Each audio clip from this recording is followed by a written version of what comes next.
J'avais donné comme consigne aux chroniqueurs d'écrire quelque chose sur Cro-Magnon, le Paléolithique, enfin les trucs comme ça, sur le silex, quoi. Enfin, vous voyez, en référence à nos camarades d'Oboëm.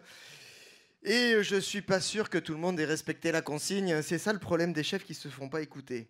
Alors je me demande s'il va pas falloir avoir, je sais pas moi, des sanctions. Chouette. Donc ça marche pas. Donc. Immédiatement. Ouais. Moi j'ai mis une peau de bête quand même pour respecter le thème, mais ça sera tout.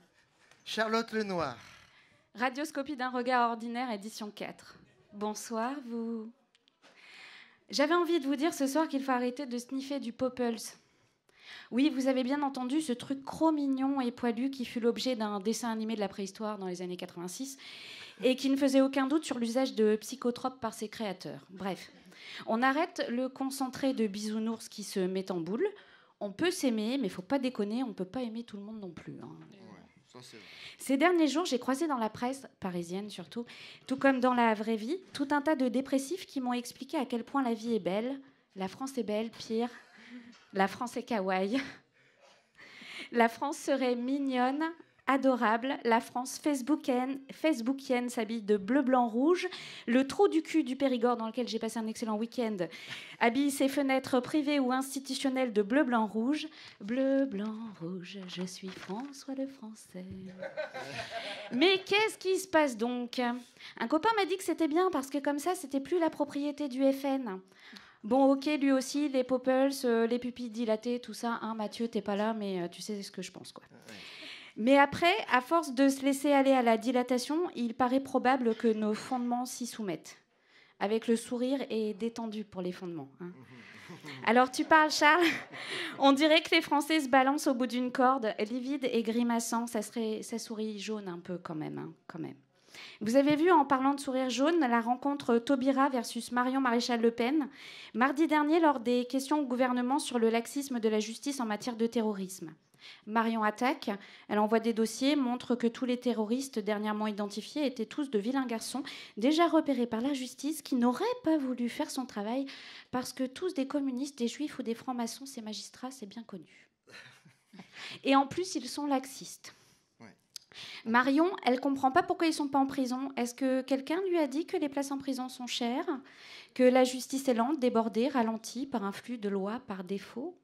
Bon, si elle veut, on fait des économies, on ferme les prisons. Ah, mais ça, c'est une idée. Ah non, Marion, on ne peut pas tuer les délinquants. Hein. La peine de mort, elle a été abolie par le mec au chapeau et à l'écharpe rouge en 81. Ça a mis 90 ans en amont de propositions de négociation pour en arriver là. On ne va pas tout péter tout de suite. Sinon, Marion, tu peux aussi les envoyer aux Pays-Bas, parce qu'eux, en ce moment, ils louent leurs bâtiments carcéraux. Tu payes juste le loyer et tu les laisses crever de faim. Loin des yeux, loin du cœur, hein, la mort kilomètre, ça marche bien. La preuve sur mon Facebook, 343 amis, 161 drapeaux français Facebook. Cool.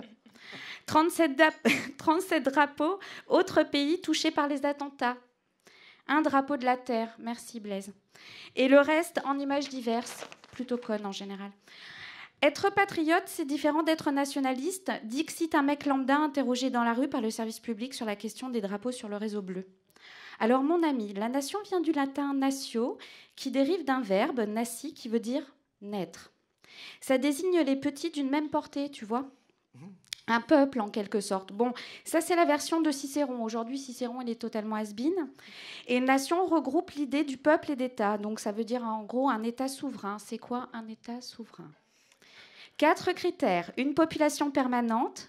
Jusque-là, tout va bien. Un territoire déterminé. Un gouvernement non subordonné à un autre. Merde, moi, je croyais que si je croisais Barack, je pouvais le sucer. Une capacité... Bah quoi? Une capacité d'entrer en relation avec les autres États, ça on sait faire, pinard, armement, aviation, voilà. C'est ça la nation. Et la patrie, eh bien ça vient du latin patria, terre des aïeux, dérivé de pater, père. La nation dont on fait partie, le pays où l'on est né, la terre des ancêtres, oui, vous avez compris, ce sont des synonymes. Alors, entre un attachement à se dévoiler à l'un ou l'autre, je comprends que le cœur des citoyens peut balancer d'un côté ou de l'autre, tout ça pour en arriver au même endroit, c'est très français. Mais j'entends d'ici les pinailleurs. Charlotte, le gars dont tu causes, il parle de patriotisme et de nationalisme. Bah oui, soyons précis. Le nationalisme est un principe politique, un truc de la fin du XVIIIe, qui tend à légitimer l'existence d'un État-nation pour chaque peuple en opposition à la royauté, qu'on appelle aussi l'Ancien Régime. Le patriotisme désigne le dévouement d'un individu envers son pays qu'il reconnaît comme étant sa patrie. Alors, dévouement ou identité d'être né quelque part, ou ni l'un ni l'autre, c'est vous qui méditez là-dessus. Hein. Bon, je voulais dire à Marion que l'humain et l'amour gagnera toujours. D'ailleurs, j'ai un ami qui est certain d'être capable de mettre de côté ta représentation du monde pour sniffer du Poppels avec toi et qui est prêt à te donner beaucoup, beaucoup d'amour. Pour conclure, sur l'échange et la réponse de Madame la garde des Sceaux aux questions de la députée FN, il ne m'a pas semblé juste, ni politique au sens noble du terme, de faire passer la question pour un magma, même si ça en était un. Sans fainéantise et avec intérêt pour les Français, il fallait répondre point par point à la question posée, prendre les citoyens pour des cons, à faire passer le FN pour des bouffons dans l'hémicycle, qu'il ne serait pas légitime de réponse construite, mais d'une leçon de morale à la petite Marion Kawaii comme la France bleu, blanc, rouge. Eh bien, Madame Taubira, avec tout mon respect, je pense que quand vous répondez là aux questions du gouvernement, c'est aux Français que vous répondez. Et je sais que vous le savez.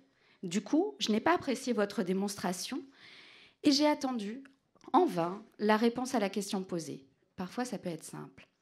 Et sinon, Boubou, 5 ans, mon gamin qui se ramène toujours dans cette chronique, il veut un calipette à Noël. Un calipette, c'est un Poppels d'aujourd'hui. On n'est pas dans la merde. Bravo.